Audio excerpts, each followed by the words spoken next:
everybody, and welcome back to Production Value. I'm Naomi. I'm the host of my podcast, Production Value. Can you believe it? This is a podcast all about talking to producers, creatives, and the amazing things that they make. I am so excited today because I am joined by a reality TV icon, in my opinion, Dylan Heta. Dylan, how are you? It's nice to see you. Thanks for being here. Oh my gosh, what an introduction. Did I deserve that? I don't know, but... I believe I was a fan before it was cool to be a fan of you. So I maintain that I have a perfect record and nobody should look into it otherwise. we'll take it at that. Like, I believe you. Thanks for being here. How are you? I'm good. Like I'm living life, picking things up again that I kind of put down a little while ago. And yeah, I think 2023 sucked for everyone. So we've all just stepped into 2024. I think we've collectively stepped in and just decided to go fresh. And that's how I'm feeling.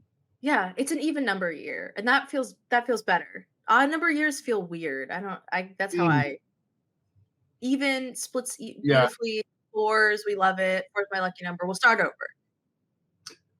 I don't know how to explain that, but 2024 gives me big like 2012 energy, and 2012 I think was a good year for me. I can't remember, but that was about 12 years ago now. So at 21, I had a good life. But it's got that energy this year. So I'm excited to relive my 21s, Let's do it. Let's party like we are 21 years old every day of the week for the rest of this year. Well, I'm so excited to talk to you because I want to talk about, first of all, Equilibrium, which is this game that you have created and you run and are bringing back. And I want you to tell me not only your role in Equilibrium and its start, but where you're at now and what you're looking to do this season that you're about to shoot tomorrow. Yeah. Okay. So I was actually looking through, like, I guess the history of EQ. I think that sounds really like almost arrogant to be like, I was looking through our history and going back on everything and seeing where we've come from. Because for me, it was like really obviously important. I try and use a lot of what's happened to influence what's next to come. And so we're obviously doing a revival season of EQ. I guess I'm the creator of EQ. Like I'm trying to think, what was the question? Like, oh my God. Let's start off roles. What was your role in EQ? So I obviously was the creator of EQ. It started off as a little, I guess the story of how it started is, I could talk about it. Yeah. So there was another big game at the time that was playing. We all know who it is. And at the time they were offering people in the community the opportunity to like host their own minis. Come on in, bring your idea for a theme, and we will put it on for you, and then you'll get all the credit and the shout out. And I thought, that's so awesome. Like, I love that idea. That's so cool. And so I actually went in and I pitched, could we do an Australian Survivor, International Survivor kind of fans versus favorites mini? And they said, we can. And I said, that's perfect. And they said, but you have to do it at 4 a.m. in the morning. And I said, that's crazy to me. I was like, I understand that you guys are in America and you host at these certain times, but I'm never going to convince, reality TV stars to get up at 4 o'clock in the morning to play some internet game with some hand-picked fans. Like, no one's ever going to say yes to that. There might be a couple, but not many. And so basically I got shot down to the point where it was like, we're not doing that for you. Like, it won't do numbers. It won't do rounds. Like, no one's going to tune in for that. And I thought, wow, okay, like, I bet it's actually not that hard to run a game. I bet I could actually probably do that. And I naively stepped into that space and said, I could actually probably do this by myself. And that's how EQ started. It was because a bigger creator said no to me. And I said, oh, well, I guess I'm going to have to bring it myself. And so I started with a really small team of people. Yeah. Shout out to Bethany Davies and Dan Moore. Just the three of us making little ideas and planning things. And we went from, our first season, I hosted it on my phone on a Discord. And it was, we had 5 or 6 seasons to get through before we got to this big kind of flagship, fans versus favorites game. And so, yeah, we used those first 6 seasons. Shout out to anyone who played them. Sorry if it was really janky because it was on Discord. It's my first time using StreamYard and I was very naive. But yeah, like we spent a lot of time refining the process and getting to a point where we could put it on for stars. I say stars like that, but you know what I mean. Like reality TV people, I wanted to make sure the product for them was really well put together, well thought out. I didn't want them to feel like they'd just come on and wasted their time. If they'd been on for one round or got to the end, I wanted them to feel like they had a really great experience. And I wanted to be also a creator that was within the Australasian space, and offering something to those players who were playing these minis at 4:00 in the morning or midnight till 4:00. Do you know what I mean? Like there wasn't, I think, a creator around doing that at the time. And I thought, well, I guess I could fill that space. And it worked out eventually, I think. We're here 27 seasons later, and I'm like, okay, I think we nailed it. Yeah, that's amazing. 27 seasons and a 28th coming up, right? That you've reached. It's 28, right? I don't want to. Yeah. So 28's tomorrow, which will be a week ago. Yeah, it'll be. We're recording this like the day before the episode, before the season happens. But I mean, 28 is very impressive because I think that you are so creative and your team is so creative when coming up with this original concept and then how to evolve it over time with different games. So let's break it down for anybody who's listening who has no idea how EQ works, aka me about an hour before I played EQ the first time. What is the structure of the game? So EQ, for me, I wanted to base EQ loosely around like Survivor twists, Survivor kind of concepts. I wanted to kind of get heavily into themes and explore what it was like to actually have, groups of people. It sounds like it sounds a lot bigger than it actually is. It sounds really aspirational, I think. And I think that's my process with the whole thing, was always just to aspire for the biggest possible thing. And then if you get halfway there, like that's also incredibly good. You're allowed to dream big. It's perfectly fine. Exactly. That's always how we've worked towards it. So, I think, look, heavily inspired, obviously, by Sequester. That was a big thing. Like the format for EQ is obviously very Sequester. It's got a live stream. It's got cast graphics, cast releases, that kind of stuff. And I think those are things, not just Sequester. I think those are org things, right? But Sequester was the big thing at the time. And so we took those fundamental org elements and chucked them together. And then I looked at other games and I said, what's specific about this game that I can't touch because I don't want to be seen as someone who is directly taking things. And, we had Double Twists at the time, who was literally doing 2 twists per round. And I was like, well, I can't do rounds where we've got 2 twists at once because it will literally look like I've copied them. And then it was the same thing for Sequester. Like Sequester had their Final 4 drag. They had the drag at Final 10. And so I wanted to make sure that that's a fundamental Sequester element. Like, I'm not going to start a new game and then go, okay, guys, at Final 4, we're going to do a drag, because that's going to feel really gross. But there were different elements there that I was like, we can pick and choose there and take those away. Like, no one owns the concept of history can't repeat. Do you know what I mean? But those uniquely elements, I was like, they can have those and that's fine. And we'll figure out what our unique element is. And so we obviously have, at 10, we have a trial by fire, which is loosely tied into, some Australian Survivor concepts. And then we have the jurors removal at Final 3 as opposed to a drag. And it's like, that again is a very Survivor-based twist. I was like, how can I manipulate these twists that we've seen on the shows to really give us a better product or a more unique product than maybe we've seen? So that was kind of it. Like, I'm a Survivor player, so I'm basing a lot of things on Survivor, I know that's kind of my favorite part, is that you have such an experience on Survivor, and then you are able to take it and say, well, what did I like about what do I like about the game, about reality TV, and tweak it your own? Was there anything in particular from Survivor that you thought, well, that doesn't quite work and I want to adapt it specifically? Yeah. So the season I played obviously had the twist called the Outpost, Mm-hmm. Where someone would get taken away for a round or so, and that get some kind of advantage or information about the game. And I thought, how can I incorporate something like that in our game? And that's where the concept of enlightenment came from. Like, let's pull someone out for the round, like leave them completely blind, but then also give them some kind of power. And then everyone in the game is like, what did this person get? Should we target this person? And the person is out of the game going, what am I going to do? Like, they're all going to be talking stuff about me. And so I think that's probably the biggest, most impactful twist in terms of Yeah. long-term EQ. Like enlightenment is very much a very important part of EQ, and I think one of the defining things about EQ that we have that little space. And based on the season, we might change the name up here and there. It might be called something different because the theme of the season is different, and enlightenment doesn't exactly match. But I'd say that's the biggest twist that we have that sets us apart. That was influenced by, the reality TV world. I loved the Outpost twist when I watched NZ2. I thought it was genius, and I frankly was annoyed that American Survivor didn't adopt it at all. I thought it was a great way to add dimension to the game. Like they've been doing these awful climb the mountain, get a sandwich twist. I hate them so much.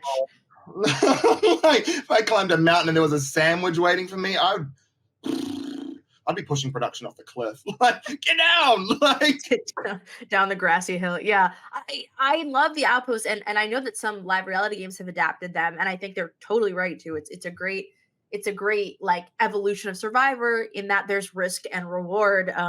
And that is a great thing to pull into an online version of a social strategy game. When you are creating a twist for a new season, just a new concept or new idea, are you looking for that risk versus reward? Are you trying to think about people know the format, people might have watched and then applied? Are you trying to get one over on the people who are trying to play? Where does twist making come from, I guess, is my question. Yeah, no, 100%. Like we, do you know what it is? I think the team all has this we all this little thing in us where we just think how can we mess with people in the most respectful way possible, obviously. And it's what could we do within the game that would shake them up, keep it fresh? It doesn't have to be something that is sustained for an entire game, but it's just we're always thinking of ways. And I think a lot of our earlier seasons have influenced twists that we've got now. So we had a season. It was our first ever women's season. It was called Hit List, and the entire twist for the game was you're going to get a person to take out every round, and if you can take them out, you get immunity. I think that's what it was. It was something to that effect of you take them out, you get immunity. I think it was the Equalizer had to get their person out and they won a big reward or something. We loved tweaking with things and playing things and seeing how far we could push competitors and also the game without obviously breaking it and making it too difficult to navigate. And we've always run mini little rounds of twists just to see amongst us, would this work? Is this challenging enough and also easy enough to understand and accessible for anyone who's playing? Yeah, to the point of Hit List, we created that season, and now we have a long-standing twist in the game that is now just simply called Hit List as a callback to one of those earlier seasons. It's a round that we do every game mostly. Maybe I'll take it out for a couple of games just to freshen it up a little bit, but it might be fun to revisit that twist obviously as well and see what we can do. So let's talk about the Equalizer for a second. If somebody listening doesn't know, and I'm very curious where you got this concept, because Equalizer and then there's Equilibrium. I'm curious where the concept comes from and then how it influences the name of the game and how that becomes your branding. Yeah, so I think when it came to starting the game and creating the game, we started with Equilibrium, and it was I think in the early seasons I'd always start off Equilibrium, and I'd always say I'd read Newton's third law about every action has an equal and opposite reaction, and that was heavily what we really based the whole game around. That idea that you can make big moves, but be prepared for the blowback because it'll come at you next round. And so we've always tried to do little things to make sure that people can take big swings, but they will have to in some way try and recover immediately. It's not just about getting heavy hitters in there and just watching them make king hits every round. It's about let's check those people as well. So we started with Equilibrium, and then the concept of the Equalizer honestly came from Big Brother and having a head of household. And I didn't want to call it a head of household, obviously, because that's Big Brother's thing. I can't brand a head of household. It's going to be that's Big Brother. So we thought about what can we do? What's a power we can give to a person? How do we make equilibrium and this idea of balance, really important within the game? And so the Equalizer, I think Bethany came up with the name of Equalizer, if I'm I remember correctly, she just popped into a chat one day and said, "Equalizer, that's our person." I don't think they were called Equalizer in season 1 and 2. It was just the person with safety. And so she one day said, "Equalizer, equilibrium, it makes sense. Enlightenment, triple E, like we've got the 3 things, like that's perfect." And I was like, "Oh my god, we've nailed it." But essentially, the equalizer is that person. Every round you've played, they have safety. They don't have a vote, and in the event of a tie, they break the tie, because the whole idea is, if you have a tie and you need to imbalance it somehow. That's what the equalizer is there to do. I mean, it's contradictory to say the equalizer imbalances it, but that's what you want. You want that person who can be the equilibrium and kind of mesh it up and mix it up. And sometimes the blowback comes on that person because they were the person that was the sole vote to eliminate someone, and it's fun to see that person navigate the round after without safety, knowing that, everyone knows you actually voted for this person and they're out. And so there's probably 6 or 7 people now that are really angry at you for doing what you've done. So, yeah. And also the equalizer, if I am remembering correctly, is like you're kind of getting the heat from, because you're put in that position by the people around you. And, it might be sort of not a popularity contest, but I remember that like in the season I played, that my good buddy Chapman kept getting the equalizer. And I was like, great, take the attention, take it. And there's kind of, it reminds me of winning HOH or winning vetoes in Big Brother, where it's a good move for you because you have power and you can make choices and you're safe. But at the same time, the more power you accumulate over time, the more people are like, well, get this person out of here. They've had all the power. Yeah, and I think I'd watched a lot of minis, right, where there were people or groups of people who are playing together constantly, and then one by one, each of those people were becoming winners of a reality show. Let's that's a bit shady, but you know what I mean. And so there's all these people, and they're going to these games, and everyone had these complaints about, I'm never going to play this game because I'm never going to get past that group of 6. If that group of 6 is there, I'm out, because what's the point? There's no point trying to play this. And we thought, well, how do we ensure that someone who might be on the bottom, is still able to navigate a couple more rounds? Because a lot of the time you just need 1 extra round, 5 extra minutes, just to kind of shake things up a little bit. And so that was another part of us that felt the need to bring in something like the equalizer. If you've got 2 people on the bottom, one of them gets voted out, that voted out person gets to give the safety to the next person. So naturally, they're probably going to give it to the person they know is on the bottom with them, just to give them another life within the game. And so, we really wanted to combat a lot of the kind of problems I think we saw that were happening around us when we're at the height of the whole mini community. And I think we've done okay at that, I think we've done okay. There's a lot of politics, and I tried to stay out of it. And I just wanted to have a fun environment where people, wanted to come and have a drink, have a laugh, and then maybe join the winner's circle. Absolutely. It's true. I think that Survivor inherently incentivizes like an alliance that is quote unquote unbreakable. Or sometimes games will focus on like, well, if you get a power, then you can sort of disrupt, but then what happens after you disrupt and you're left all over? So the equalizer was always such an interesting concept to me in a reality game. I want to talk a little bit about your mod team and how the game works. So first, let's shout out the mod team, because I think that undervalued people are the ones who are controlling the rooms and helping moderate a game and helping you and get this done and helping us, the audience, enjoy it. So let's talk about the mod team first, for sure. Oh my God, I love the mod team. So obviously we started really little. We was just the 3 of us, and modding 2 or 3 rooms at a time. It was horrific. But then I think gradually we kind of found our people. I think we already knew people within the community that we really connected with, who really kind of shared the common vision of what we were trying to achieve. And so I think at this point there's maybe 25 mods, which is a crazy number to think about. We've got our own mod chat. It comes to life every now and then. The last 2 years it's been pretty quiet, but I did slip in there the other day and I said, "Hey, did you miss us?" And everyone was like, "Oh my gosh!" And so it's really nice. And there's a lot of people in there. And there's other game creators. There's other reality stars in there who pop in from time to time, and I'll put a concept in the group and I'll be like, "Hey, what do you think? Is this silly?" And they'll be like, "Yeah, that's really dumb. Don't do that." And I'm like, "Okay, cool. Like, I'll go back to the drawing board, but thanks for letting me know that not to do that before we get there. But yeah, they do a lot of work. They put up with a lot. They're in those rooms, modding those rooms. They're obviously we like to try and have like a, sounds cheesy, but like an aftercare kind of piece as well. So when someone's played the game, if they're voted out, they get a space to go and just chat with the other people who've been voted out. Not everyone takes it up, but yeah, we Yeah. have a Zoom usually that runs alongside the game where the players can go and sit there and talk. And one of our team facilitates that as well. Like they're in that room moderating, making sure everyone feels okay, everyone's open, everyone's chatting, nothing's going too lopsided. And I think that probably is heavily influenced by my reality TV experience, where it's like I really wanted an aftercare program. I had one, which is great, but I just wanted to make sure that yes, it's an online game, yes, it's 6 hours, it's not for any money, but let's look after people. And I think the mods have been really supportive of that. I'm really grateful for them.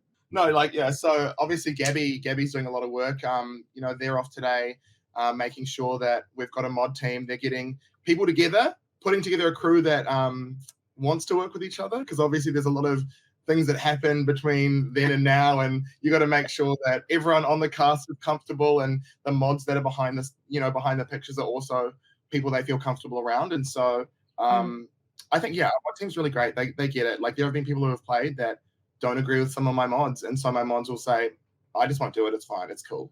You know what I mean? And I think we're a community that is proud of what we've achieved, but we're not overly prideful about where we're at or what we're doing. We're very, I want to say we're humble, but I feel like saying you're humble is not humble. You know what I mean? But I'm proud of us. I'm proud of our group, I think. Yeah. I think that mod production crew is really I think a lot of games are quick to forget that when people get eliminated, they are still people who have a lot of feelings going on, and that they need to either process it maybe with somebody who played the game with them, or they need to hear like, hey, your experience is normal and it's difficult. And not every game thinks about that or has the resources to do that. I think it's really cool that you are able to provide that, because also everybody's really sweet. I was watching back clips from the, I don't want to humble brag again, but the season that I won. And I love Ashley so much, because Ashley's in the mod room, talking to people, be like, hey, this experience is normal. It's okay. Like, you did a really great job. And I love the kindness that's extended from your mods group. They're really funny. I love them. We like to keep it fun. I mean, like, look, at the end of the day as well, it's like, it's an online game for no money. Like, so Yeah. we're just here to have fun. We're all here to have fun. We're all here to have a laugh. And so we just want to make sure that the people who have like committed, 6 hours to us, we want to make sure that those 6 hours are really impactful and they have a good time. I think especially when we were in the middle of the pandemic, there are so many people isolated, right? Like, and so, like, some people come into these games just to get a connection with other people. And so for us, it was about making sure that if they didn't get the 6 hour experience, they still got some kind of long-term experience with people who, were genuinely very, very excited that they wanted to play. I thought no one was going to play EQ. You know what I mean? Like, I was big time that no one was going to sign up. And so to have people who wanted to join it and trusted us enough to look after them was really special. Flawed by the way that we got, like we got a lot more people signing up for this most recent season than I expected. I thought I'd be in the streets begging people to play, and I'd be like, oh my gosh, please, hey thank you guys. Like, applications open 2 more days. You better sign up. I love that. Oh, extended 3 days.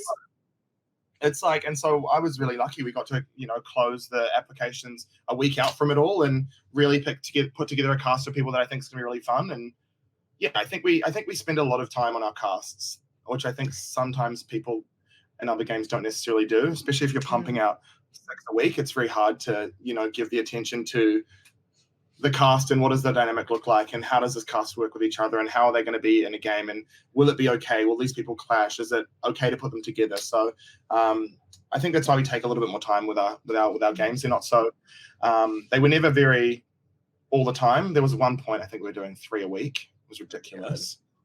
I think of one time, it was 1 week, and I was like, let's do 3 games. Craziest time of my life. Don't recommend it. Like, I had a dream, and I should have, woken up. Yeah, the mod chat should have said no.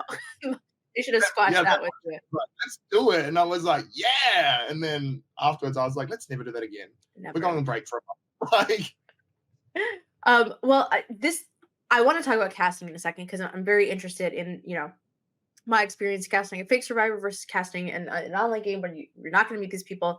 But I want to first talk about the logistics of putting something like this on. I want to know, like, we'll start at the very beginning. What software are you using to make these games happen? What applications are you giving to your moderators, and what are you using to stream this whole production? geez, look, like I said, I came into this with a cell phone and a dream. And I said, we can do EQ on my phone. It'll be so easy. And then I actually had to sit down and look at what do we need. So we needed StreamYard.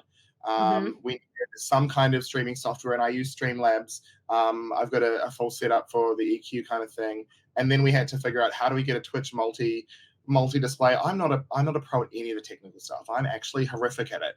I don't know how I'm a streamer. Again, it's just dreams. It's just dreams that are fueling me. And so I had to go around Streams and Dreams. That's I should change the name of the game to Streams and Dreams. But I'm very much a believer in like investing in people who know more than you. That's always how I've kind of lived life. It's how I am in my professional life as well. I believe in surrounding myself with people who know more than me, because if I knew everything, then how boring would that be? Because I wouldn't be able to meet new people. And so I spend a lot of time just asking other people how they do it. Like, how do you stream? Like, what do you use? Should I be on Zoom? Should I be on StreamYard? We did, I think, 2 seasons on Zoom and then 2 seasons on StreamYard to kind of figure out what was easier for us, what felt like a more complete and finished product. And we obviously landed on StreamYard. But, there have been times in there where we've been running a YouTube live stream to keep everyone in the loop. And then the YouTube live stream has crashed, or my computer's and I've been like, oh my God, I'm on a Mac. Apparently Macs aren't very functional for anything apart from looking nice in your bedroom. And so, I came with my Apple product, and I should have probably got a Windows, but that's a learning curve, a very expensive learning curve, I guess. But that's kind of it. Like, it was a lot of trial and error. Everything was trial and error. Those first 6 seasons was our way of figuring out how do we make a really fantastic product and then launch it. We had 6 seasons. I like to call those the trial seasons. And then it's kind of where I was like, all right, this is the big dogs. This is where we're getting reality stars involved, and like we want to put ourselves on the map in some way, right down at the bottom of the map in Australia. Oh man. So I have a question. Are you using 4 different StreamYard accounts to stream it? Like, because for anyone who doesn't know kind of how StreamYard works, we're in a lovely we're trapped in the bubble of StreamYard right now, but you can create multiple live stream recordings, streaming to different places. We've done it on the Silent Podcast StreamYard. Are you doing 4 rooms in one StreamYard account that are all streaming to different Twitch streams? Are you having to have like 2 StreamYard accounts? But what's the breakdown there? Right. Do you know, actually, so when this is a good example of me not knowing what I'm doing. I got 5 premium accounts on StreamYard, and each one was streaming to a separate Twitch account, because that's what I thought you had to do. Yeah. I was forking out, I don't know, like, I think it's like $75 it translates across into in Australian dollars. So it was about $300 a month, just on StreamYard accounts. And I had no idea. I had no clue. And then one day, Josh Felix, shout out to Josh Felix. I love Joshy so much. Oh my God, I love Joshua. I love Joshua, how blunt he is, and how just like, you're an idiot. I was saying to Josh one day, I was like, I think he might have moderated one time, and then he was like, you realize you don't have to have 4 separate StreamYard accounts. You can just have one account and you can stream 4 separate rooms on one account. And I was like, mind blowing. Completely mind blown. Had no idea. I was like, you're telling me this process can cost $75 instead of $300? That's crazy to me. And I think, for the first 6 seasons, I was forking out $300 a month just to make it work. Again, I make expensive mistakes all the time, but I live and I learn, and there are people around me who know more than me, and Josh is one of those people.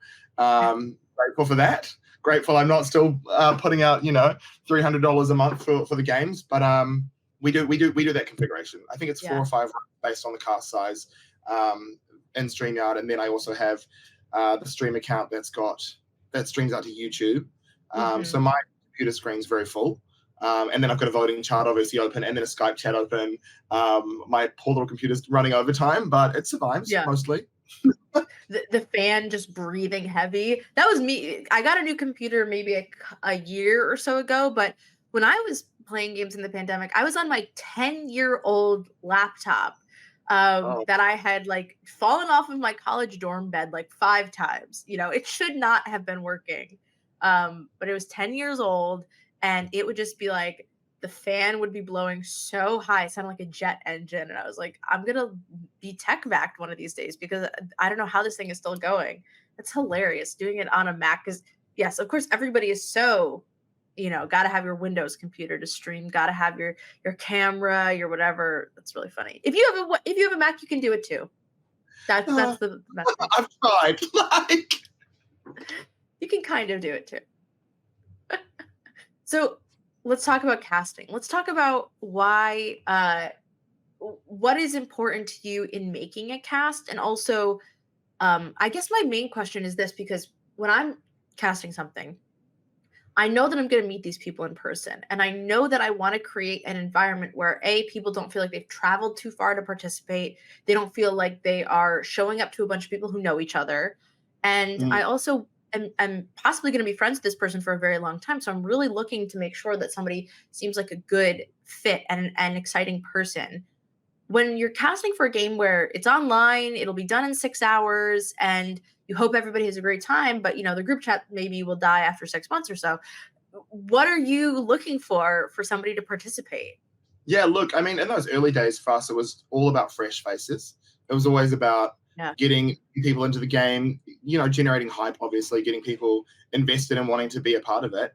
I don't think it was until maybe season 8 or 9 where we started being very, not, I don't want to say picky, but I think we started being a little bit more considered with who we were casting, why we were casting them, what reason were they, like, what was the reason for them to be on Yeah. this cast. And it definitely influenced the way that we created game twists and made games happen.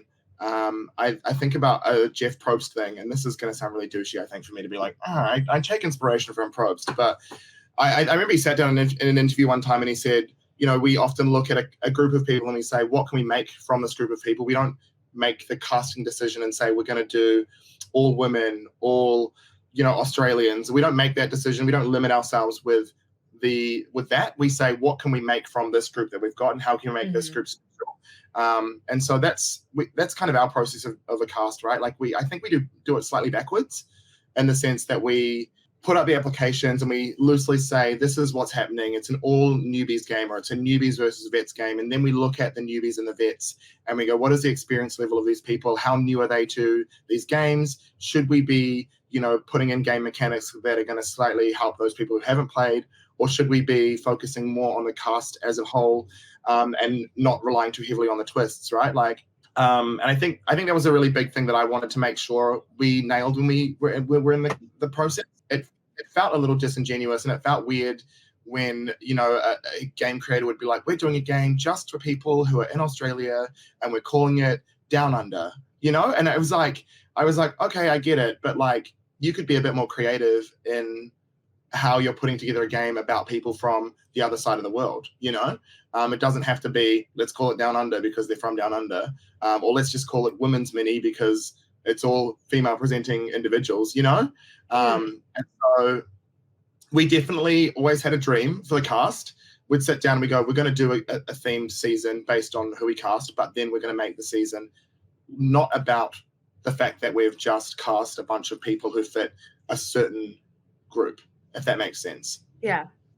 Are Yeah, you which looking for anything when people like, people are typing their application? Do you have any mm, like standouts in your head of the, I don't know. It's so hard, I think, yeah, to get a person's personality from the screen. mm, And of course it's a little less high stakes. Again, no money on the internet, but at the same time, this person gets to be a part of this thing. What jumps out to you from online, from digital applications? Do you know what? I think this is another example of where I just rely on people who are better than me, right? Like I rely and I trust on those people who are in our mods team to know people. That's I think why our mod team is so big. Like it started pretty small, and then someone came along and said, I've got 10 people that I know who would be fantastic on this. Like, how do we get them involved? And I'd be like, oh, perfect. Like, people from this part of the world and you Mhm. know people from this community. How do we get them all together and make something really fun and really special? I think at the time, Big Brother the game was really big. And I had no clue about Big Brother the game. I'm never going to know anything about that game. I don't know that community, but I know people who are in that community. Like, Keisha is a big Yeah. person when I think about who for us was an early get in those games that came into their own and is now a prominent member of the community that we have left over. And Keisha is the first person I think of. We cast her because someone knew her through Big Brother the game. They knew her through a virtual avatar, and they were like, Keisha's great. She knows my mom. She's so incredible. You should cast her. And yeah, like I think for me again, like I don't do a lot of the sourcing for the casts. I don't do a lot of. I have a heavy hand in, I guess, the picking of the cast, but I also I tend to rely on the people around me who know people better than I do to Mm. make those decisions about who would be great, and anyone can watch. Yeah. And so we want to make sure that that environment is like friendly, welcoming, and also entertaining. And we don't lean heavily into the drama side. If I know Yeah. you've, yeah, if I know you've been a person who's a drama account, there's plenty of those on Twitter, right? And plenty of those people apply. But I don't want to. I don't want a drama-filled season for the sake of drama. I don't want people yelling at each other because they think it'll be a great bit. Like, there's no making bits on an online game. Like if you make a bit on an online game, good for you. But we're not here creating bits and making people feel bad. We're here making bits because it was natural, it was off the cuff, it was silly, you know. Yeah. And I think that's where our focus has always been. We're not drama heavy. I don't think. I I think it's a really fair point in terms of casting because I think what people have taken the wrong lessons from reality TV in some ways, right? They've said, well, if I bring the drama, if I instigate a fight, if I am um, loud and abrasive, then I'm good TV. And while that can be true, there is no money at the end of the rainbow. This is Mm, a game where people are watching casually to enjoy some interesting gameplay. I kind of have the same feeling about Survivor New York in that this is for fun, this is for friendship, this is for exciting Survivor, but it's not for mm, negativity and it's not to be the strongest person who can like, that Australian Survivor like macho vibe of things sometimes I just kind of despise. Because I don't care if I don't want you to starve in the woods. I want you to have a good time. I want you to like make a friend and feel like you proved something to yourself. Actually, I think EQ is a really fun game because I felt like I learned a lot about how I was interacting with people and I walked away. Bobkin came to New York and we hung out. And I was like, I met you on the internet. And of course, I've met a lot of friends on the internet, but again, so much fun to have this game and walk away with a fully positive experience and saying like that was just even when I think even when I played the winners what was the winter season called? It wasn't called Winners of War. It's called something I think else, we right? equalizers. Yeah, and I didn't do so hot in that game. That's okay. I still had a good time. I still enjoyed it. That's like what is the point of it? Don't get me started on the people who are like, "How dare you vote for me?" I'm sorry, this is a voting based game. What do you Yeah, mean? it's like, who are you, Ari from The Bachelor, and you don't understand what show you're on? Like, You lied to me? Yeah, girl, where have you been? yeah, it's like I lied to you, and tomorrow we're probably gonna like talk about fucking hot people on the internet.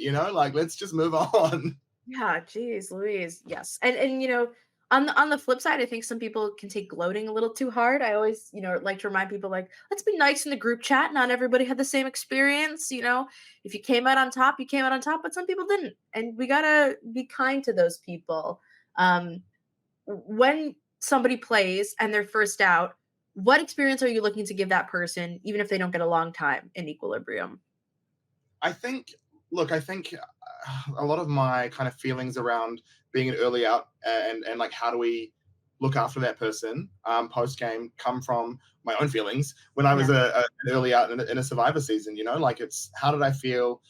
Like what did I need and what didn't I get, and how can I translate that into a real life experience? It's having that term. It's having those connections with the people, and it's also letting those people know that like, hey, we're gonna do an all-star season soon, and like it's gonna come up like you spent 15 minutes in, but you were really, really great for that 15 minutes. And also just making sure that those people know that we value their time. Like any amount of time you give to us is really precious. Like Yeah. there's so many things you could be doing, especially now, right? Like everyone's out of their houses, everyone's back to life. There's so many things you could be doing with 6 hours on a Saturday night. I know I could that be doing my job, but I won't. exactly, yeah. And it's like you could be hanging out with real life friends, but you chose to spend some time on the internet. And so, Yeah. yeah, I think I talked about it earlier. Like if it's 15 minutes, if it's 6 hours, we always try just to make sure that those people feel comfortable, and we give them, I think part of that aftercare is giving them some kind of responsibility when they get voted out, right? Like you got voted out first, but you still get to make this decision Yeah. for the game that pushes it forward. You still get to hand out the power of equalizer. You might get to hand out a halo. You might get to hand out some kind of other advantage, so that person feels like, okay, cool. I didn't survive in the game, but I gave a halo to someone and they played it at final 6 and it got them to final 5. My impact was there. Rather than Yeah. just being like, cool, you did that. You were here for 15 minutes. Thanks. Goodbye. Next. Because that was, I guess, the experience with some of these other games that were, played on StreamYard. You got voted out. And if you didn't make the jury, you left the chat, you closed it down, you opened up the stream online and you watched that, but you had to sit there and go, what the fuck? Like, what did Yeah. there's nothing here. And I think I felt that when I played in the Survivor International mini. Yeah. Look, I mean, I had terrible internet. Like, I can't blame anyone but my own internet. But it was like once I was voted out, I was like, okay, what do I do now? Like, can I say anything in my Skype chat? And I was like, thanks for letting me join, and there was no response. And I was like, oh, okay. Like, okay. I get it. I was a casting choice, and you put me in there. But like, what's happening after this now? I shouldn't expect it, but I also think that like my experience in that regard made me want to make sure that when you're voted out, there was something. Yeah. I coined a term with my lovely friend Gia when she was podcasting about Survivor. This is 44, which is I called like, there are Survivor players of no consequence. There are people who are going to get voted out who it means nothing that they were voted out, except for that everybody else made it around further because they had no impact on the game. They didn't really matter in the long term. I think I said this was about Kane, I think on Survivor 44. Like, I'm sure, nice guy. Who fucking cares? That person went home and nobody batted an eye. Survivor 44 actually has a lot of people where like that person went home and nobody cared. And it's nice to have your vote out matter, to will consequences onto the people still left in the game, because at the end of the day, it's all about not only jury management, but I think it's about managing your relationships. That's why we play these games, right? To assess our relationships and how we connect with people. And one of those things is that, we're so trained to say when they're out of the game, they don't matter to me. And I don't think that's necessarily true in real life. And it's certainly not true in games where somebody's on the jury. But pre-jury, we're just, I think, so associated it with being a flop. And I don't think that's the case at all. And I like that you've provided people with this level of, yeah, you can have impact on this game presently. Right away, you'll see what you did and how that had consequences to the natural order of things. It's hard being a pre-juror and being undateable, but some of us have to live with that, I wear my first boot title proudly. I feel like it's like, yeah, I was annoying and people didn't like me very much. And I misread everybody's opinions about me. And I've maybe learned from that. One thing I wanted to ask about was you mentioned it a little bit about being casted for being on reality TV, but you've gotten so many wonderful reality TV players. I like people who have been on reality TV. Can I tell you, I just about lost my shit when I realized that I passed up, I think it was your Heroes vs. Villains seasons. And I saw that it was like Kelly Wentworth and Harry the Ice Cream Guy. And I like remember just like smacking my fist on the table, being like, I should have canceled my plans and played this game. But when you are extending the invitation to reality TV friends, and people maybe you don't know who have also been on reality TV, how do you get them to play? What's the conversation like? And have you? What has the reception been from them post playing? Yeah, like look, it's definitely an easier process for the internationals. And I think that was kind of my thing, right? Like I feel I don't want to this sounds like I'm talking myself up, but I very much feel like I would consider myself, right, a champion of international iterations of shows. Like I am Mm, always pro, like Survivor New Zealand, Survivor Australia, Survivor South Africa, like Traders UK, Traders Australia, any kind of international iteration, like you're probably going to find me in a thread somewhere arguing with someone about the legitimacy of the players in that game and how they are just as good as the American counterparts, right? And so that I think at its core, that's what EQ was influenced by. It was like, I want to put Australia on the map. I want to put New Zealand on the map. I want people to be like, we're just as valid. Just because we're yeah, from down under doesn't mean we're not like valid and there. And so that's why I did the fans versus favorites Australia game. It was about highlighting the Australian players. It was about showcasing them to an audience that perhaps might not know them. And that's why I wanted to do it through Sequester. I was like, you guys obviously have a great platform. You can highlight these Australians, and then you'll also get the return of having, people will watch for these people. And so that's how I pitched the first game, right? It was about going to these Australian players and being like, hey, I don't know you, but I was on Survivor and you were on Survivor. And crazy thing, like, would you be interested in sitting down for 6 hours and voting out other Survivor players? Like, that's essentially what it was, right? Like, it was essentially me. The first game was a little tricky because there was nothing to go off, mm, and I had to. I was sending links to people like these players and saying, this is what the game looks like. We're hosting a game this Saturday. If you want to just have a little watch and see if you'd enjoy playing, if this seems like something you'd want to do, great. I obviously made a really good connection with Harry. We played together in that international mini. We did a lot of pre-gaming for that international mini, and we became really, really good mates outside of that. And so I was able to lean kind of into Harry and his connections, and he was, kind of saying like, I can get this person to play and I can get this person to play, like leave it with me. And so a little yeah. bit of it was me just literally copy pasting messages into chats and hoping people responded. I think I would say pre All Stars cast in Australian Survivor, I think 80% of those people have a random DM from me somewhere, just saying, "Hey, how are Hi, you? How's I'm just life?" next door. Just wanted to see how you're doing. And so yeah, like I used that, and it was, again, it's about, for me it was always about partnering with people who knew more than me, knew better people than me, and it's how I got Kelly Wentworth. Like I fortunately was able to build a relationship with Kelly outside of everything when she was on Second Chances, and then I was on my season. I don't know why, but for some reason I messaged Kelly Wentworth and I said, I'm struggling. What's going, like, help me. How did you deal with this bullshit? Like, because I don't know what I'm doing, and this is awful. I don't know why I didn't ask my aftercare team, but I just thought, let's ask Kelly Wentworth. Mm, And she was so gracious and so kind, and then we sparked a relationship from there, and she became someone that I very regularly like talk to and interact with, and looking forward to finally meeting her when I come to the US. But it was, again, that was the way I broke into that international crowd. yeah. I call them internationals. You probably just call them Americans, but I call them internationals. I think So, that's right. I just saw a TikTok today that was like, it said like, foreign passports, and then it had an American flag next to it to be like, yeah, Americans, you're foreign too, by the way. Like, Americans are, it's not registering to some people. I get it. yeah, so I think a lot of those connections came from obviously real life connections that I kind of slid in there and then tried to leverage something. And yeah, I think if you look at the people that I've casted and from that reality space, a lot of them have some kind of tie to Harry or Kelly Wentworth.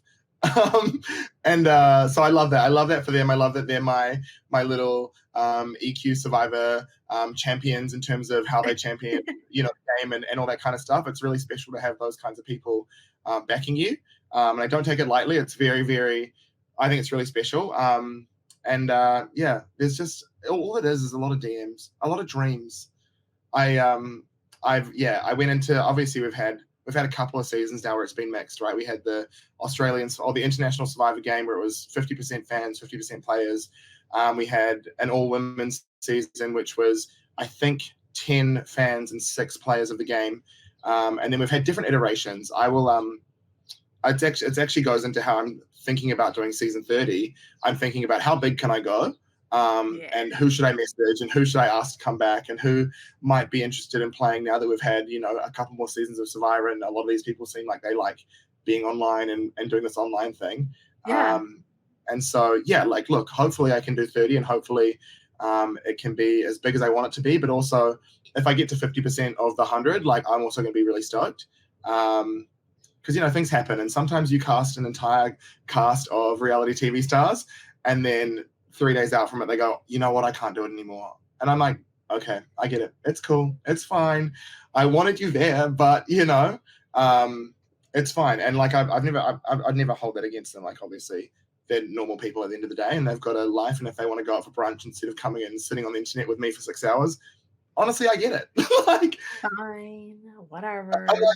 live for dreams. That's what happened with, I think, with Simon in Heroes versus Villains. He was like, I can play, but I can only play for 4 hours. So like, I'll go as hard as I can, and if 4 hours is how long the game takes and I make it to the end, great. But if we're 4 hours in and we're sitting towards the jury, I might ask people to vote me out. And I was like, that's so fine, because I think at the end of the day, people are more excited about just getting to play with you as Yeah. a Survivor player. And if you end up dipping, which he did for brunch, I was like, take some good pictures. You better show me how good brunch is. I want to know how good this brunch is, because you just gave up on Heroes versus Villains. But I guess he got his second chance when he got to play Australian Survivor Heroes versus Villains. Good. Yeah. Oh well, Dylan did it first. Dylan cast Simon first. And I cast him as a hero, actually. I don't know why he was cast as a villain, but he was a hero to me. He inspires me every day because of his unending pursuit of brunch. That's a hero to me. That's a big hero energy. I feel like it's really fun to watch people participate in these games. I gotta tell you, and by people I mean reality TV stars, because I've seen some live reality games where somebody from Survivor will show up and they'll go, let's vote them out first. And I'm always like, that's insane. You people are insane. And you do not deserve to be here. I think a game literally did that to Sandra. And I was like, you guys are like straight up fucked in the head. Why would you do that? But I love that you champion, you are championing a section of Survivor that I think was undervalued for a long time. I remember when I wanted to watch Australian Survivor and Survivor New Zealand, I had to torrent the entire thing. And I torrented like 77 gigabytes of Australian Survivor because the seasons were so goddamn long.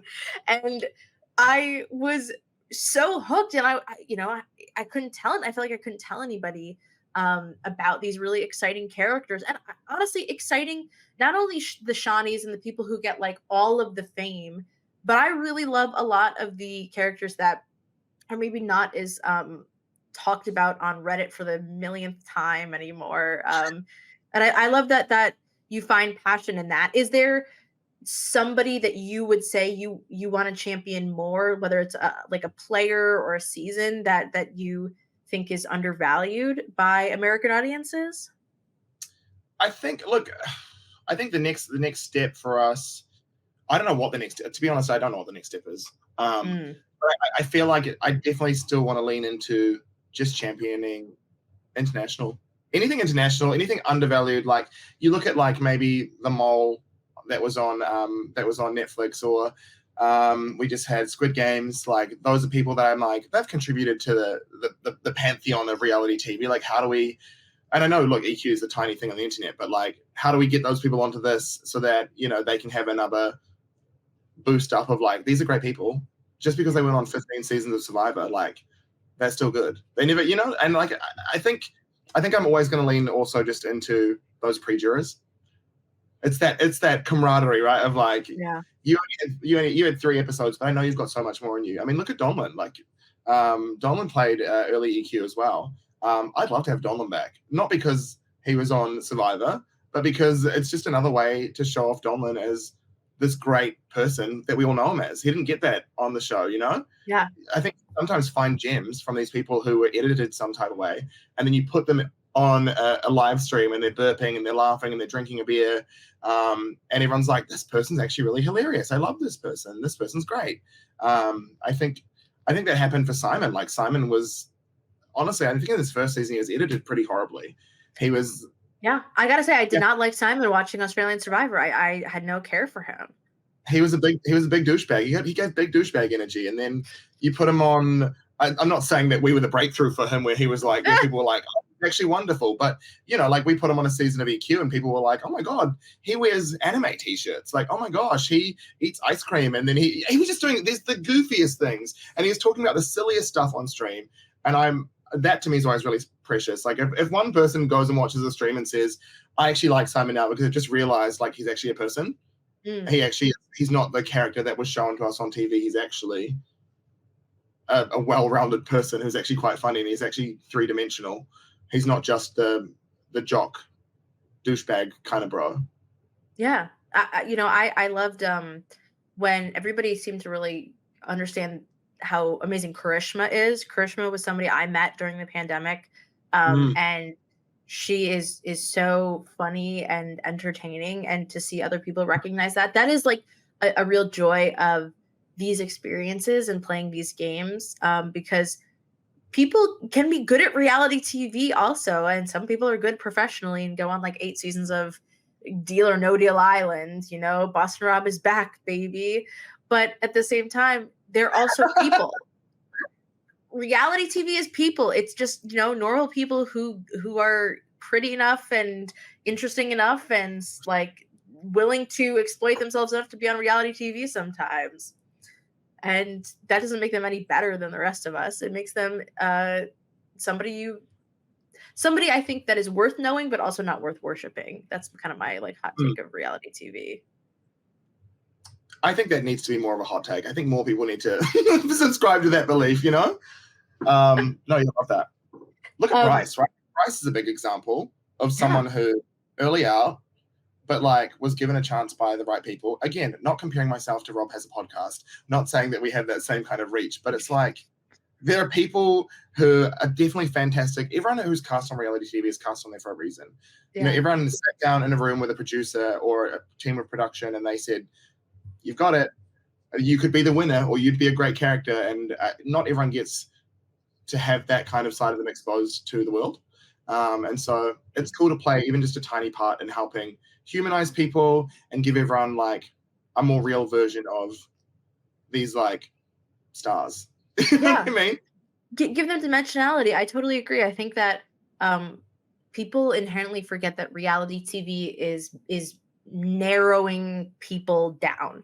They're whittling hours and hours of footage to find the best clips, the best sound bites, to demonstrate a person in an essence, in a couple sentences. And especially as I'm sure you and I know, Australian Survivor loves to highlight certain people over and over and over and over and over again, and put some other people on the back burner where you never really get to see them beyond like a very one-dimensional character. So I think it is really great that is something you're keeping in mind when you're putting these on. And I like the Simon hero arc. I like Simon Simon coming back to what is the quote that's like, if you live long enough to why am I blanking on this? If you live long enough to see yourself be the villain, you either die the hero or live long enough to see yourself become the villain. And Simon lived long enough to see himself become the villain and then become the hero again. There we go. Jesus. Oh my god, we got there. We butchered it just as much as Simon did. So shout out to Simon. Thanks, Simon. Dylan, something I want to ask, just about reality TV in general. And we've talked about your experiences a little bit. What did being on reality TV teach you about what you wanted to how you wanted to influence your own creation. We mentioned it in a lot of different ways, but I'm wondering if there were any other um, means by which being specifically a reality TV contestant, because lots of people have made these games, but not everybody's been on national television, you know? Yeah, that's the affliction I have to deal with every single day, being a television star. God, I can't even take myself seriously saying that.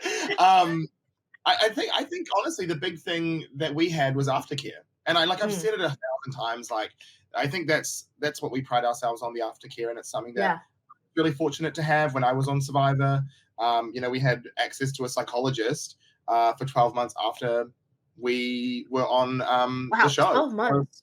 yeah, we had access to that, like because apparently people wake up in the middle of the night and go, "Oh my god, I'm having trauma," and so yeah, like we had that. And obviously, I'm not offering 12 months worth of psychology appointments to our cast mates, but we're definitely offering them DMs and well wishes where we can. And so that was the big thing. And also, I think coming from a show, like I said, that is undervalued, it's Mm, gone now. It's like it's always for me been about like highlighting the undervalued, or like the people that maybe aren't the coolest or the biggest or the most flashiest thing in the room. And so I think those two things help me with my influence in the game. yeah, I don't think I pull. Besides that, I don't think I pull anything else from it.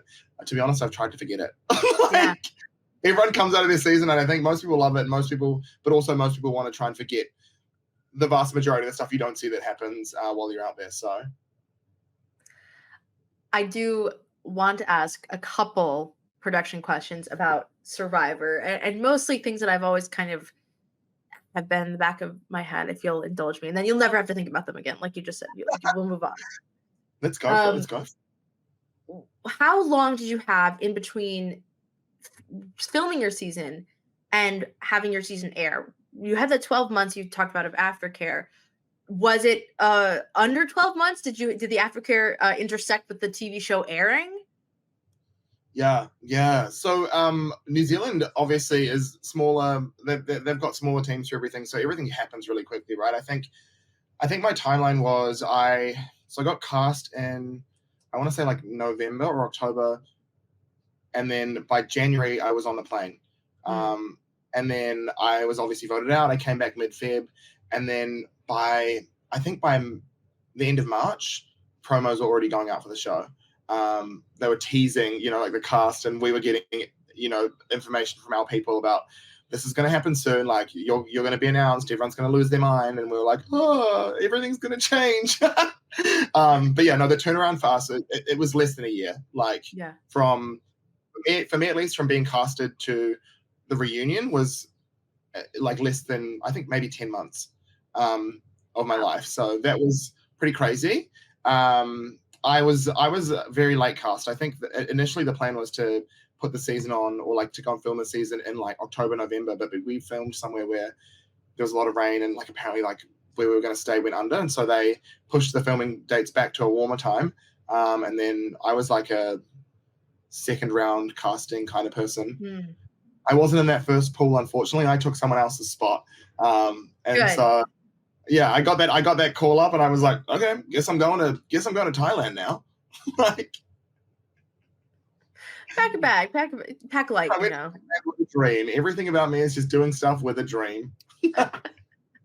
Um, okay, I have some nosy questions about the okay. So like I'm fascinated by when like things are getting leaked and it's like, oh, we know who this cast is now. Do they prep you at all for being like they might figure out how that you're on the show? Do you have any idea where like did your cast get leaked or anything like that before airing? Yeah, that was. Do you know what? So weird. Like I love the reality TV community, but Reddit is horrific. Like Mhm. I was on Reddit for 6 months, and it was too much. That was 6 months too long. I'm never doing it again. But I remember our cast got leaked before everything happened. There was a Reddit post, and I think what happened was we had our own like Facebook group, And then someone had found the Facebook group. I don't know how. It got tied back to me. Someone was like, "Well, you're friends with podcasters, so did you leak it?" And I was like, "Fuck no! Like, I'm not here to try and like break my like contract. Like, I'm very quiet Yeah. about this."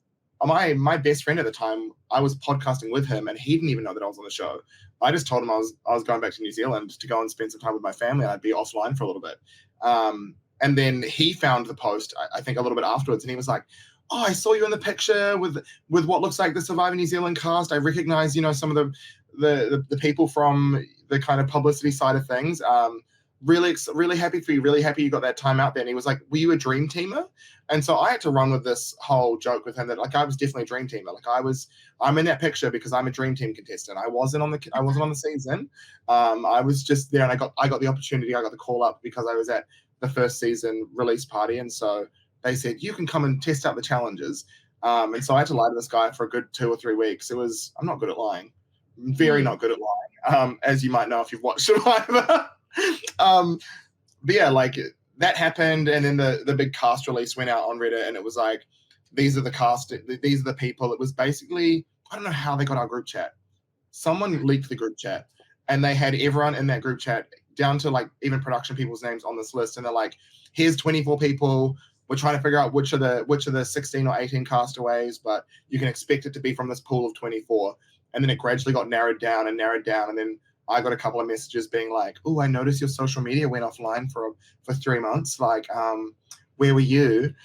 Weird, literally weird. Like I Like don't you need know. an alibi for being on reality TV. Where were you the night of like October 7th? Like, I don't know, leave me alone. Literally Not and then tweeting. random accounts too. That like I'd never spoken to this person, but they were messaging and asking, "Where were you?" And so I can only imagine how much it is, like how much more it's amplified for people on like the kind of flagship kind of shows like the American versions. If I'm getting that for the second season of New Zealand, but yeah, I went through that process. It was exhilarating. It was also terrifying to know that people could find that information about me. And now I just don't care. Now I'm like anyone's going to find information about me now, and whatever.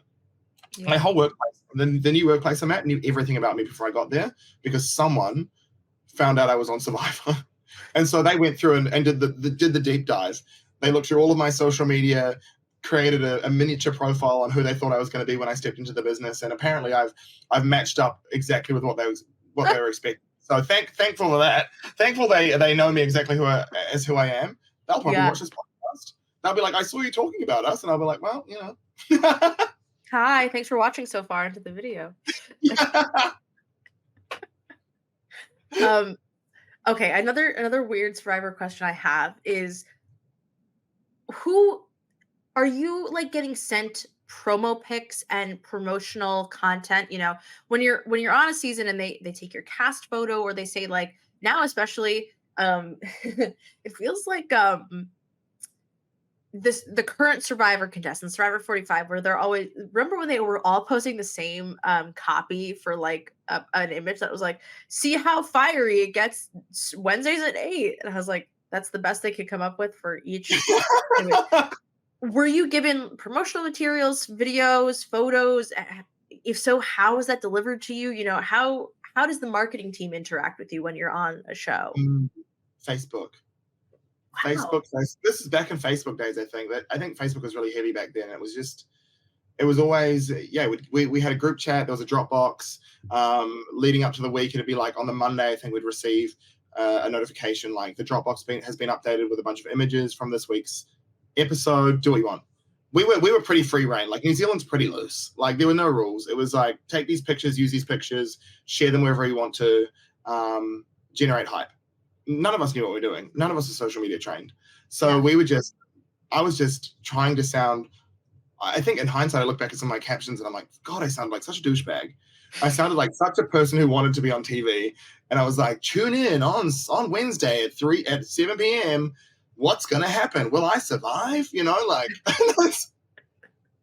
with a What picture of else me. is there to say? Like, "Hey, I'm on Survivor and I smell horrible. Check it out." Like, what are you In gonna hindsight, say?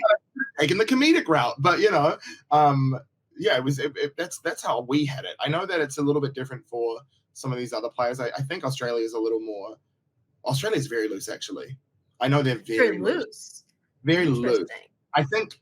I suspect that this season they've tightened up though. Yeah.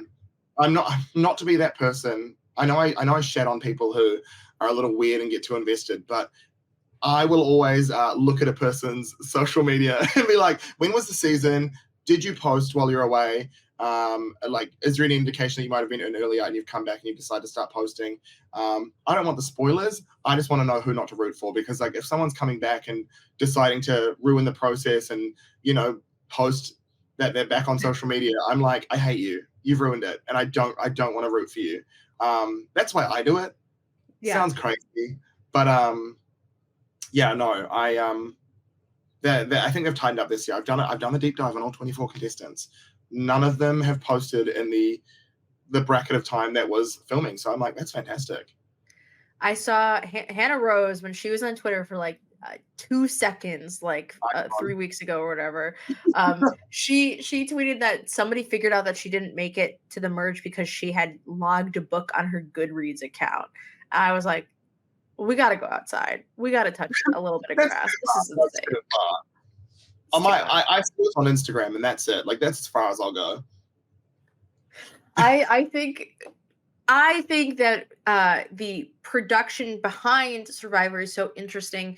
Obviously you gave you gave yourself to this production. You said, I'll go on TV, and I love to hear that they had aftercare, because I think that's something the US doesn't really like to do for not technically Survivor, but other reality shows I think are desperate. The entire cast of The Challenge needs therapy, but I don't know if that's just related to the show or life itself. God. That's one show I always turn down. I'm scared of The Challenge. I am too, although somebody who was on The Amazing Race did say to me that The Amazing Race was harder than The Challenge. So I don't know if that is like, if it's The Amazing Race Survivor The Challenge, or if it's Amazing Race The Challenge Survivor. I don't know the scale and where Survivor falls into that.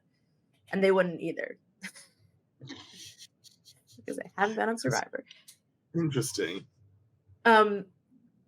So Dylan, coming up to season 28 and to EQ Beyond, because you're back. You took a bit of a break. And as we're coming to the end of this pod, just like, what are you hoping for the future, and what are you hoping to do with EQ, and how are you hoping to evolve with something that you get to return to, that you care about so much and your team cares about so much? Yeah, I know. I think I'm really excited now to like come back to it all, right? Like, we tried a mini revival when we did Heroes vs Villains, then we did like a new kind of we did a new person. God, English isn't my first language apparently. So we did Heroes vs Villains. Then we had a season where we just cast people who had never played before, and I was like, "This is it. This is the revival." But I wasn't really feeling great about where I was at in life, so I just kind of was like, "Guys, I think I need to take time off. I think we need to stop this." But I'm just excited again to get back into it. It's been so long. It's been 2 years. A lot has happened in my life in the last 2 years, and so it's nice to be able to come back to this with fresh eyes, have a look at it, and see what more magic we can create. Obviously, there's been a lot more seasons of reality TV, which means there are potentially a lot more players who might want to jump across and dip their toes in the org world. And so we're going to navigate that and see how that works. And I think like I said, season 30 for us feels like a nice number. I'm a Virgo. I don't want to end on 28. That would be really, really horrific for me. So I think we're going to, the short-term goal is let's get to 30 and see what happens. And then if we feel the need to get to 35 or 40, like, we'll do that as well. But I think EQ's always felt very organic and very like, let's just go with the flow, see what happens.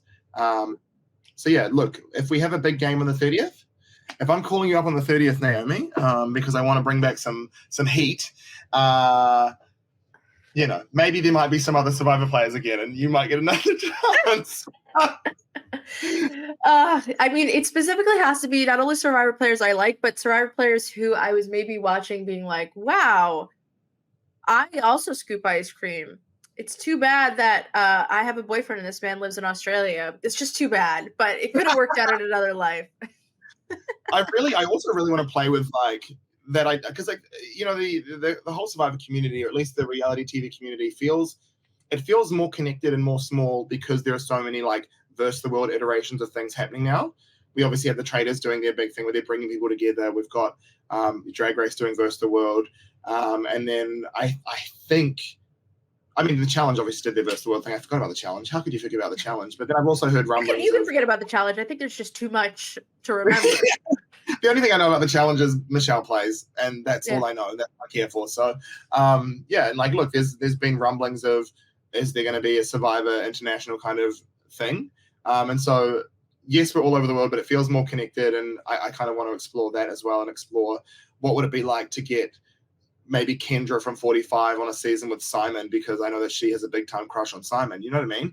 How fun would that be to see people that might not necessarily get onto the verse the world kind of stuff get brought to that world? No one's doing verse the world for Survivor yet. And I think that's the niche we fill. When they eventually do a verse the world, I'm going to be really pissed because there goes my concept. But like, we'll see. We'll see. I want to explore that further. I think that's the big dream. Yeah. That's the That'd be 100%. amazing.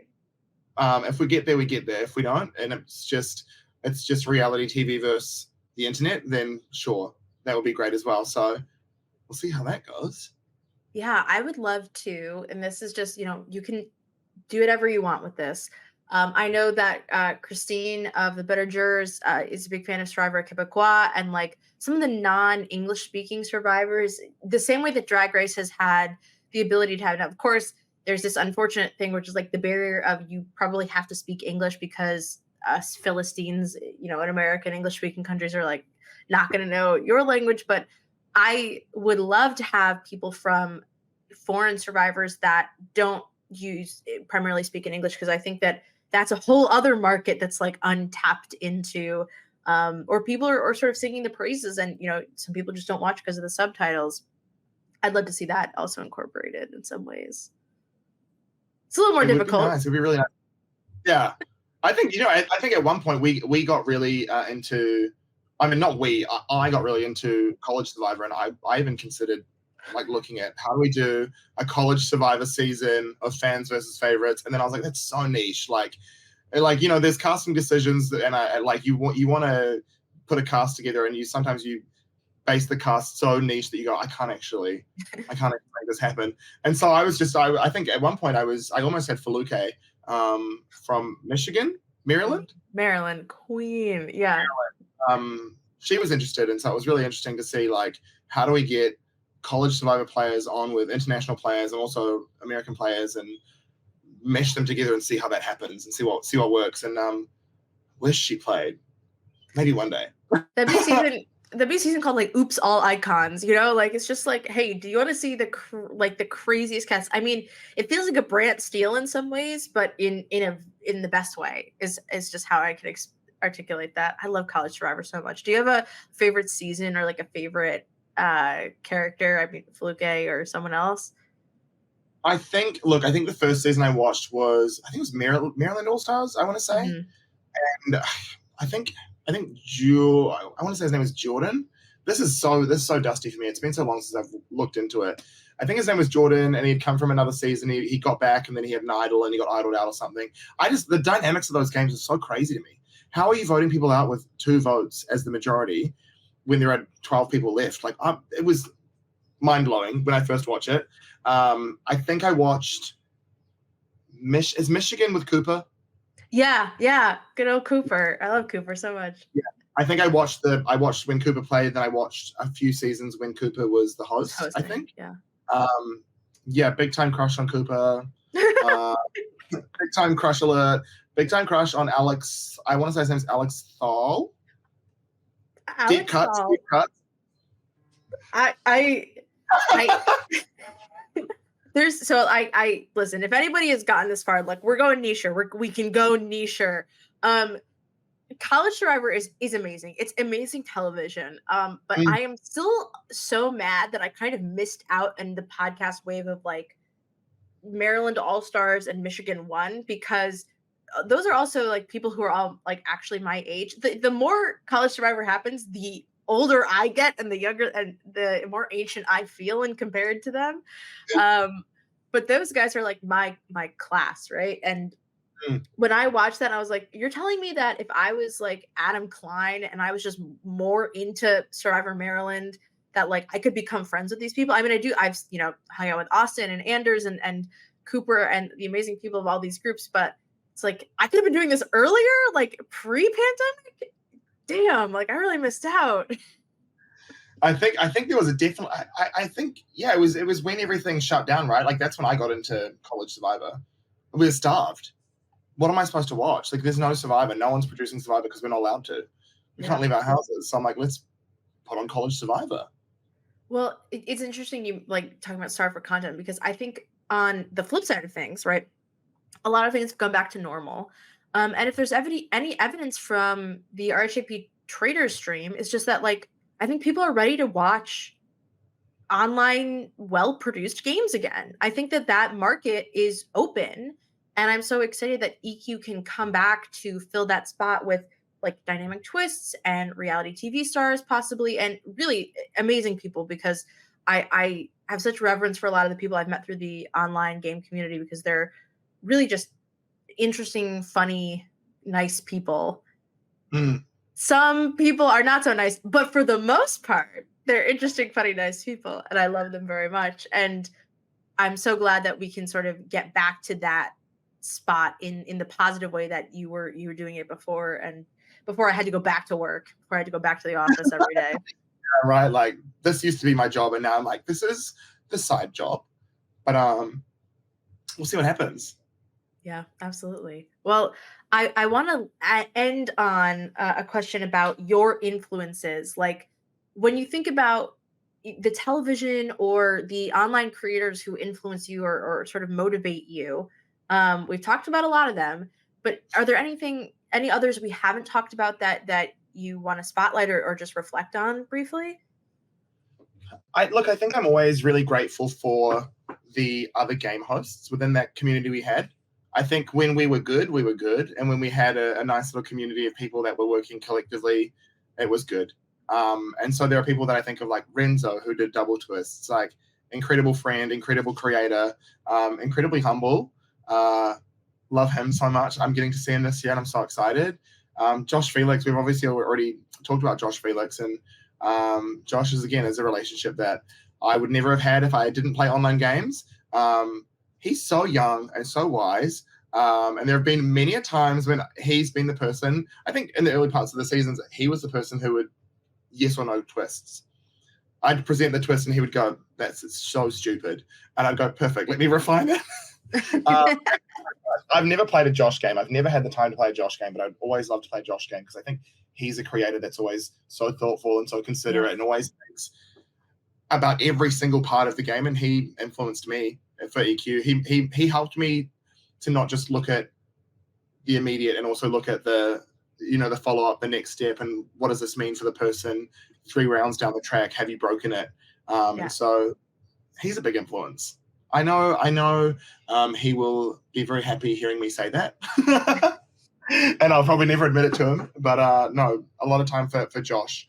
I think, within our community, those are 2 people that I really respect and look up to and love a lot. Everyone else, I think everyone else is, and I'm kidding. There are obviously other game creators that I love, but I think some of those game creators have also shown their ass, and so, I don't need to say who those people are because I think we all know. So, and that is the tea. But a lot of time for a lot of those people. Shout out to Lewis as well. Love Lewis. Yeah. I love the online relationship we have where we just back and forward and always laughing with each other. He'll be modding tomorrow, so looking forward to that.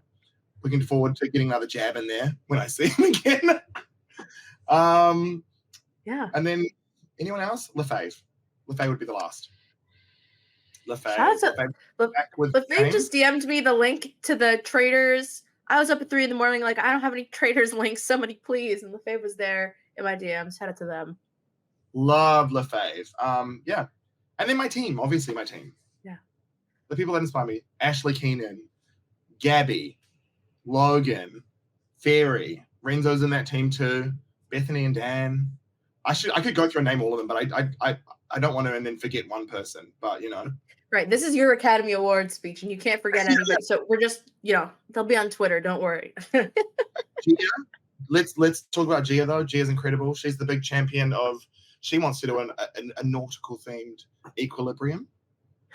Call it Sequilibrium. She wants that.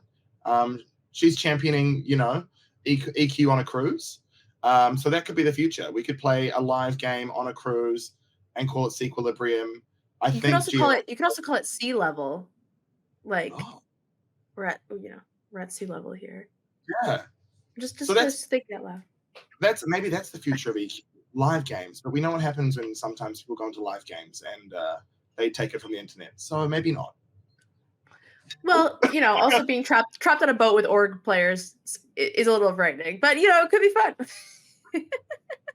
Sounds awful. A little bit. Oh my goodness, Dylan, I am so glad that you said yes to being on this, and I'm thrilled to talk more about EQ because I really just jumped into it being a fan of yours and being pushed by O'Rear to do something fun, being pushed by Dr. Stan, and it was an absolute blast. And like you, I met so many people that I find so valuable as friends. So thank you for continuing to do this and picking it back up. And thanks for being on this podcast with me. It means so much. Oh my gosh, thanks for asking me to come along. When you messaged me, I was like, me? Me? Like, you want to talk to me? So no, yeah, love that. Love the opportunity to sit down and talk about EQ. I don't think I've ever sat down and talked to anyone about EQ, so not in this way. So this is nice. I got the scoop. Story. You've got the scoop. Amazing. Well, what are the social medias to follow for EQ? Where are people going to tune in for? I'll link the next game in the description of this podcast because it'll already have happened. But where should people go when they want to watch another EQ game or even maybe apply ? To a game ? So everything is obviously done through our Twitter account, X account. Sorry, like it's not Twitter anymore. I still call it Twitter. Well, it's still on I've not updated my phone. It's not on Twitter. It's still Twitter on my phone. We always have a link on our Twitter, and then we always on game day we'll share the links for how you can watch and how you can view things. It's a little harder to watch it back. Have not figured out that part yet. Don't know if I can be bothered going back and cutting 27 seasons worth of EQ, but EQ Online on Twitter is the way to do it. Or if you're following me, you'll always see EQ if you're following me. Yeah. Amazing. And I will have links in the description. Thank you to my audience for listening. I will recommend that if you haven't already, my first episode with David Ha of Taskmaster Minnesota was so much fun. If you like Taskmaster, if you like, people making their own content, I can't recommend Taskmaster Minnesota enough. It's weird, it's quirky, it's hilarious. And my talk with David was all about the process of making your own Taskmaster. So it's really fun. Please go back and listen. And thank you, everybody who's been so nice already in supporting this. You can not only, if you're listening on audio, you're not going to believe it, but I recorded my face, and you can subscribe to my YouTube channel, which is, I believe, at Naomi Calhoun, where I'm also posting these episodes. Or you can also, if you're watching this right now and you're seeing my face, you can just listen to this on the audio on my Mike White was Rob /production value feed. You look up either of those things, it'll come up for sure. And maybe go back and listen to a Mike White was Robbed episode while you're here. Just peruse, look about. You don't need to buy anything. You can just shop around, window shop. Well, Dylan, thank you once again for being here with me. Thank you everyone for listening. We're gonna head out now, and you're gonna have a lovely rest of your day. Thanks for listening, everyone. Bye. Bye.